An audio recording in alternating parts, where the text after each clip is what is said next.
સમાચારની શરૂઆતમાં વાત કરીશું અમદાવાદના સાણંદમાં ગેરકાયદે ફટાકડાની ફેક્ટરી ઝડપાઈ છે। ગુજરાત ફર્સ્ટનું બઝર વાગી ચૂક્યું છે અને સૌથી મોટા સમાચાર સાણંદમાં ગેરકાયદે ફટાકડાની ફેક્ટરી ઝડપી પાડવામાં આવી છે। અમતાપુરા ગામની સીમમાંથી દારૂખાનાનો જથ્થો ઝડપાયો છે। અંબિકા ટ્રેડ લિંક નામનું આ ગોડાઉન ઝડપી પાડવામાં આવ્યું છે। અંદાજિત 39 કરોડથી વધુના ફટાકડા સહિતનો મુદ્દામાલ ઝડપાયો છે। વેચાણ અંગે મંજૂરી તેમજ ફાયર એનઓસી પણ ન હોવાનું સામે આવ્યું છે। ગેરકાયદે ચાલતા બે ગોડાઉનમાંથી જથ્થો પકડાયો છે। પોલીસે બે આરોપીઓની ધરપકડ કરી છે। આરોપી અમિત મોદી અને ગોડાઉન મેનેજર કિશન પટેલની ધરપકડ કરી લેવામાં આવી છે। વધુ વિગતો સાથે સંવાદદાતા રાહુલ લાઈવ જોડાઈ ગયા છે। રાહુલ, અમદાવાદના સાણંદમાં ગેરકાયદે ફટાકડાની ફેક્ટરી ઝડપાઈ છે।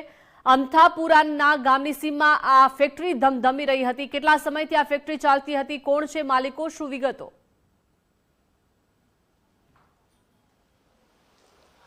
દીપિકા, બિલકુલ અમદાવાદના ગ્રામ્ય વિસ્તારની અંદર ચાંગોદર જે પોલીસની જે ખૂબ મોટી કાર્યવાહી, કારણ કે અમથાપુરા જે વિસ્તાર છે, જે સાણંદ તાલુકાનું ગામ છે, તેની સીમમાંથી 75/25ના બે ગોડાઉન છે। તેની અંદર છેલ્લા 8 વર્ષથી જે છે ગેરકાયદેસર રીતે વેચાણ કરતા ફટાકડાનું ગોડાઉન જે છે તે ઝડપાયું છે। એક નહીં પરંતુ બે ગોડાઉનમાં ખીચોખીચ ફટાકડાનું જે જથ્થો છે તે ભરેલો જોવા મળી રહ્યો છે। હાલ જે પ્રકારના દ્રશ્યો સીધા ગોડાઉનના અંદરના જોઈ શકાય છે કે જે ફટાકડા છે તે જે છે અહીંયા વેચાણ કરવામાં આવતું હોવાની પણ માહિતી આવી રહી છે। 39 કરોડથી પણ વધારેનો જે જથ્થો છે તે પકડાયો છે। પરંતુ નવાઈની વાત એ છે કે અહીંયા ફાયરના તમામ જે સાધનો છે તે રાખવામાં આવ્યા હતા, પરંતુ આ જે છે બહાર દુકાનમાંથી ખરીદવામાં આવ્યા હોય તે પ્રકારનું હાલ પ્રાથમિક જે દ્રષ્ટિએ જોવા મળી રહ્યું છે કે બહારથી ખરીદેલા હતા। કોઈ ફાયરના પરમિશન, ફાયરની જે એનઓસીની ગાઈડલાઈન પ્રમાણે જે થવું જોઈએ તે પ્રકારનું થતું નહોતું। પરંતુ સ્થાનિકોનો દાવો છે કે આ ગોડાઉન આજકાલ નહીં પરંતુ છેલ્લા 8 વર્ષથી અહીંયા ધમધમી રહ્યું હતું। જ્યારે ચાંગોદર પોલીસ દ્વારા રેડ કરવામાં આવી ત્યારે અહીંનો જે મુખ્ય આરોપીની જો વાત કરવામાં આવે તો કે અમિત મોદી જે છે તેની મુખ્ય ભૂમિકા હતી અને સાથે સાથે જે આ ગોડાઉનનો જે મેનેજર છે કિશન કોરી પટેલ, તેની પણ હાલ ચાંગોદર પોલીસ દ્વારા ધરપકડ જે છે તે કરી દેવામાં આવી છે।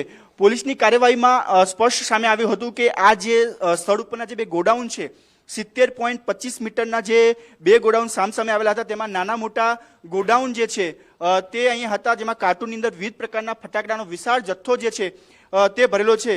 દરવાજા પાસે પણ ફાયર સેફટીની જે બોટલો છે તે રાખવામાં આવી હતી, પરંતુ રેતી ભરેલી ડોલ અને ફાયરના જે વોટર પાઇપ છે તે પણ જોવા મળે છે। પરંતુ તેમ છતાં જથ્થો જે વિશાળ અને ગોડાઉનના જે ક્ષેત્રફળની સરખામણીએ જે સુરક્ષા હોવી જોઈએ તે પ્રકારની સુરક્ષા જે છે જોવા મળી નથી અને તેના કારણે હાલ પોલીસ દ્વારા જે રેડ છે તે કરવામાં આવી હતી।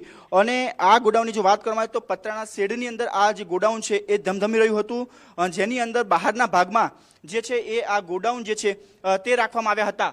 પરંતુ જે વિસ્ફોટક એવી સ્થિતિમાં હતો કે જો અહીંયાથી કદાચ આ ફટાકડાની અંદર જો કોઈ પણ કાયદેસર જો બ્લાસ્ટ થયો હોય તો આજુબાજુના 3 થી 4 કિલોમીટરના ઘેરાવાના ખૂબ મોટું નુકસાન થઈ શકે તે પ્રકારની હતી અને તેને જોખમને ધ્યાનમાં લઈને પોલીસ દ્વારા જે છે તે રેડ પાડવામાં આવી છે। સાથે સાથે સ્પષ્ટ પોલીસની જે ફરિયાદ છે તેમાં લખવામાં આવ્યું છે કે જે ફાયરની કાયદાકીય જે ગાઈડલાઈનનું પાલન થવું જોઈએ તે જોવા નથી મળ્યું। હા, ફાયરના સેફટીના સાધનો છે પરંતુ એ ફાયર વિભાગના નહીં પરંતુ માલિકે પોતાના પ્રાઇવેટ જે છે એ અહીંયા રાખવામાં આવ્યા હોય તે પ્રકારનું પ્રાથમિક દ્રષ્ટિએ જે છે સામે આવી રહ્યું છે। વિશાળ જે બે ગોડાઉન છે તે ગોડાઉનની અંદર બોક્સની અંદર ફટાકડાનો જથ્થો છે તે ઝડપાઈ આવ્યો છે, પરંતુ સવાલ એ થઈ રહ્યો છે કે ફાયર વિભાગની નજર હેઠળ આ જે છે આખું ગોડાઉન જે છે છેલ્લા 8 વર્ષથી ધમધમતું હતું, તો શું ફાયર વિભાગ દ્વારા અહીંયા ચેકિંગ કરવામાં આવ્યું હતું કે ન આવ્યું હતું?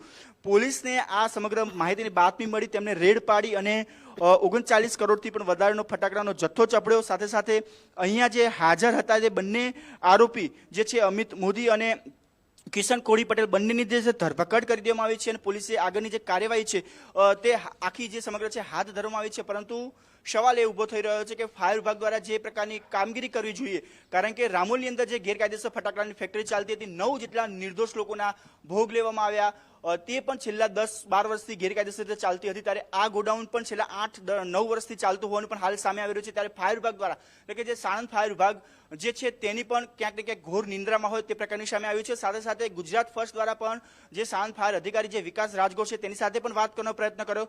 તેમણે કહ્યું કે આ માહિતી અમે અજાણ છીએ, ફાયર વિભાગની જવાબદારી આવે છે કે સાણંદના વિસ્તારમાં આજુબાજુ જેટલા પણ ગ્રામ્ય વિસ્તાર જે પોતાની હદમાં આવતા હોય છે તે ગોડાઉનનું અવારનવાર ચેકિંગ કરવામાં આવે. આ જો પ્રકારનું ગેરકાયદેસર વેચાણ થતું હોય, જે ફાયરની ગાઈડલાઈનનું પાલન ના થતું હોય, તેની સામે કડકમાં કડક કાર્યવાહી કરવી જોઈએ. પરંતુ 8-9 વર્ષથી જ્યારે આ ગોડાઉન ગેરકાયદેસર ચાલતું હોય તો ફાયર વિભાગ દ્વારા અત્યાર સુધી કામગીરી કેમ ન કરવામાં આવી તેને લઈ પણ અનેક સવાલો જે છે ઉભા થઈ રહ્યા છે.